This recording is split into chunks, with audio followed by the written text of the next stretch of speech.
இப்ப நம்ம பார்க்க போற நாவல் எழுத்தாளர் தமிழ் வெண்பா அவர்களின் முதல் நாவலான தென்றலே திரும்பிவிடு.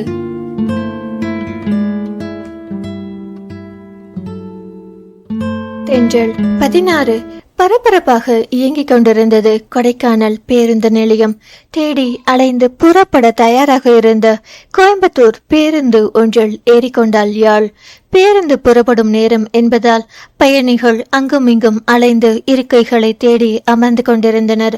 நல்ல வேளையாக முன்பதிவு செய்ய வேண்டிய அவசியம் இருக்கவில்லை. இருக்கைகள் முழுமையாக நிரம்பவில்லை என்பதால் அவளுக்கு எளிதாக பயண சீட்டு கிடைத்துவிட்டது. ஒரு வழியாக தேடி சென்று தனது இருக்கையில் அமர்ந்து விட்டாள்.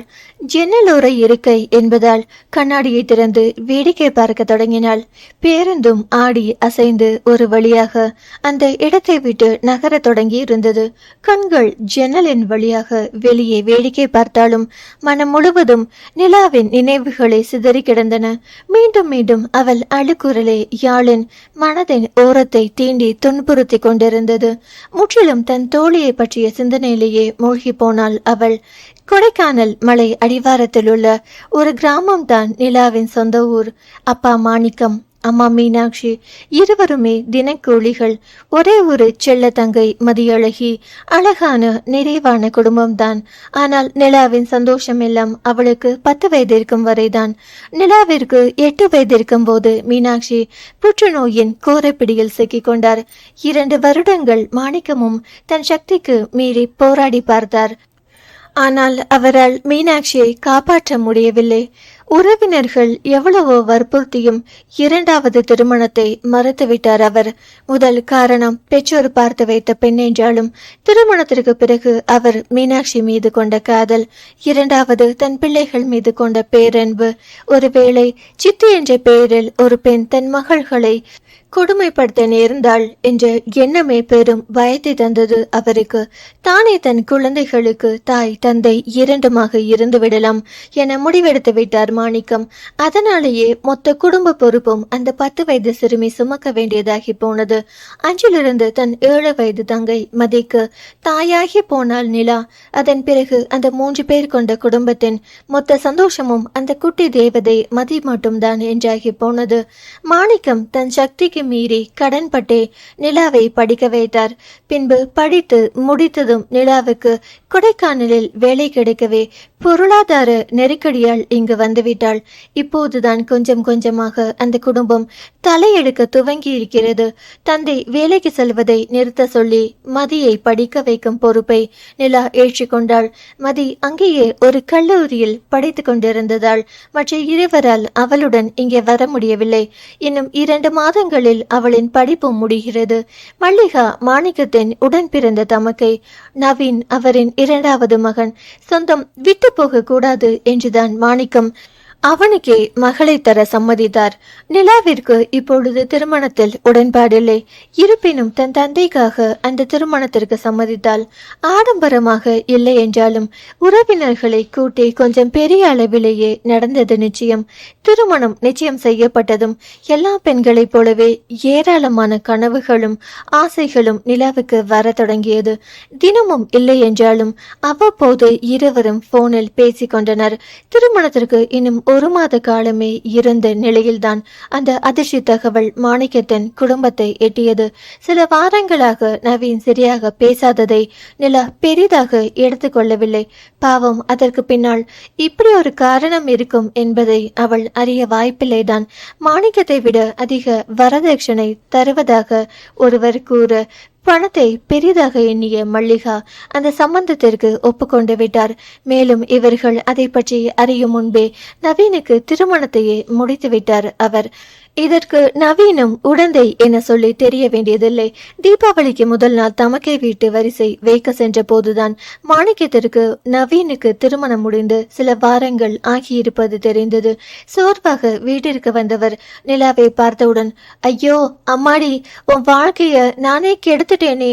நிச்சயம் வரைக்கும் வந்து கல்யாணம் நின்று போன பொண்ண யாரு கட்டுவா என நெஞ்சை பிடித்து கொண்டு சரிந்தவர்தான் பின் அடித்து பிடித்து அருகில் இருக்கும் மருத்துவமனைக்கு அழைத்து அழைத்து வந்தாள் நிலா.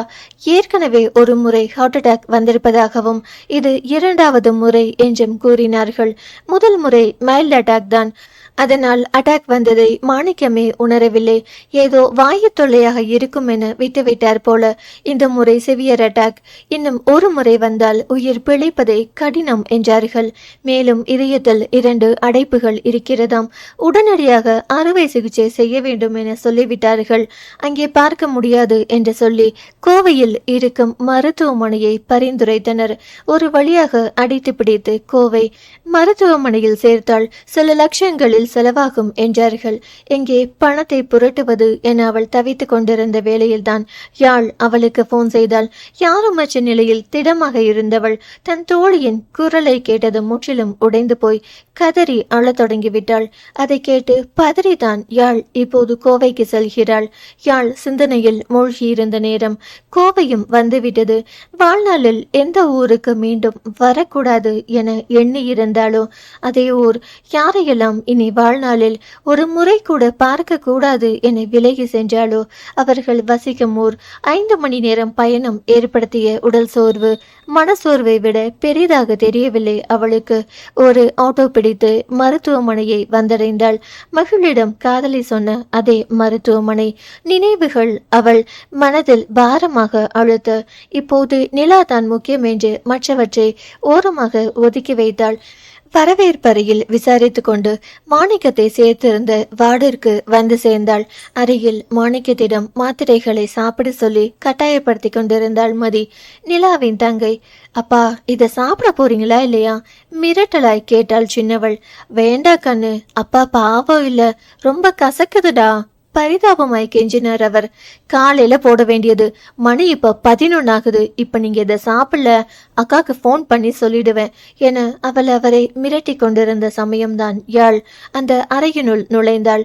முறுக்கு மீசையுடன் எவ்வளவு கம்பீரமாக இருந்த கிராமத்து மனிதர் இன்று ஏனோ சில நாட்கள் வளர்ந்த தாடியுடன் தன் கம்பீரத்தை தொலைத்து படுத்திருந்தார். முதல் முறை யாழை பார்த்தபோது அவளை பற்றி கேட்க, எனக்கு யாரும் இல்லப்பா என்றாள் அவள். அப்படி என்ன போட்டேன்னா தெரியும், வார்த்தைக்கு வார்த்தை அப்பான்னு சொல்ற. அப்ப இந்த அப்பா என்ன செத்தா போயிட்டேன், இனி ஒரு முறை யாரும் இல்லைன்னு சொன்ன பிச்சு போடுவேன் படவா என அவர் அதட்ட உணர்ச்சி வேகத்தில் கண்கள் கலங்கிவிட்டது யாழுக்கு. நீயோ இனிமே என் பொண்ணுதான், இனிமே யார் கேட்டாலோ என்ன மதுரை வீரன் மாதிரி ஒரு அப்பாவும் கூட பிறந்தவங்க 2 பேரும் இருக்காங்கன்னு சொல்லணும், என்ன புரியுதா என மிரட்டும் தோணியில் சொன்னவர் அவள் கண்ணீரை துடைத்து கொண்டே வாஞ்சையாக தலையை தடவி கொடுத்தார். அஞ்சிலிருந்து யாழையும் சேர்த்து 3 மகள்கள் அவருக்கு. அன்பை கூட முரட்டுத்தனமாக காட்டும் அந்த மனிதர் இன்று குழந்தையாக மாறி தன் மகளிடம் கெஞ்சி கொண்டிருந்தார். பழைய நினைவுகளால் கண்களில் வழிந்த கண்ணீரை துடைத்து கொண்டே, இப்ப நீங்க சாப்பிட மாட்டீங்க அப்படிதானே என கைகளை இடுப்பில் வைத்தபடி அவரை முறைத்து கொண்டு நின்றாள் யாழ். வாமா கண்ணு, எப்ப வந்த, நல்லா இருக்கியாடாமா என்றபடியே எழ முயன்றார் அவர். எப்பக்கா வந்த, பாரு அப்பாவ 2 மாத்திரையை முழுங்க 1/2 மணி நேரமா என்ன போட்டு பாடா படுத்தி எடுக்கிறாரு என யாழிடம் குற்றப்பத்திரிகை வாசித்தாள் மதி. அவரை மீண்டும் அமர வைத்தபடியே, நான் வந்தது இருக்கட்டும், நீங்க முதல்ல இதை சாப்பிடுங்கப்பா என மதியிடம் இருந்து மாத்திரைகளை வாங்கி அவரிடம் நீட்டினாள் யாழ். இல்லடாமா, இது வேண்டாம், ரொம்ப கசக்குது என அவர் முகம் சொல்லிக்க, அப்பா உங்க பொண்ணு நிலா வந்து கொடுத்தாதான் சாப்பிடுவீங்க, நான் கொடுத்தா சாப்பிட மாட்டீங்க அப்படிதானே என்ன உங்க பொண்ணா நினைச்சிருந்தா சாப்பிட்டிருப்பீங்க தானே என அவள் முகத்தை திருப்பிக் கொள்ள உடனே அவற்றை வாங்கி விழுங்கினார் அவர். அப்பாடி, இதுக்கு எவ்வளவு ஆர்ப்பாட்டம் என மதி அழைத்து கொள்ள, ஏண்டி அக்காவும் தங்கச்சியும் நான் செத்து போயிட்டேன்னு நினைச்சிட்டீங்களா, இவ்வளவு நடந்திருக்கு, ஒரு வார்த்தை சொல்லணும்னு தோணல இல்ல 2 பேருக்கும், எங்கடி அவ என கண்களை உருட்டி மிரட்டினாள். அந்த டைம் என்ன பண்றதுனே தெரியலக்கா, அதான் எதையுமே யோசிக்க முடியல. நிலா அக்கா மாமா கூட எங்கேயோ போயிருக்கு என அவள் சொல்லவும் நிலா அவள் தாய் மாமன் ரகுநாதனுடன் வரவும் சரியாக இருந்தது. ஏ யாழ், நீ எப்படி வந்த நிலா அவளிடம் சொன்னாலே தவிர இப்படி உடனே அவள் வந்து நிற்பாள் என்று நினைக்கவே இல்லை. இப்பதான் நீ எங்க போன என்றாள் யாழ். ஆபரேஷனுக்கு பணம் ரெடி பண்ண போயிருந்தேண்டி என்றாள் சோர்ந்த குரலில் நிலா. ஓ, பணம் ரெடி பண்ணிட்டியா என்று கேட்டாள் யாழ். இல்லடி, 7.5 லட்சம் கேட்குறாங்க. கல்யாணத்துக்கு வாங்கின நகையெல்லாம் கூட வித்துட்டு வந்துட்டேன். ஆனா மொத்தம் 4 லட்சம் தான் வருது.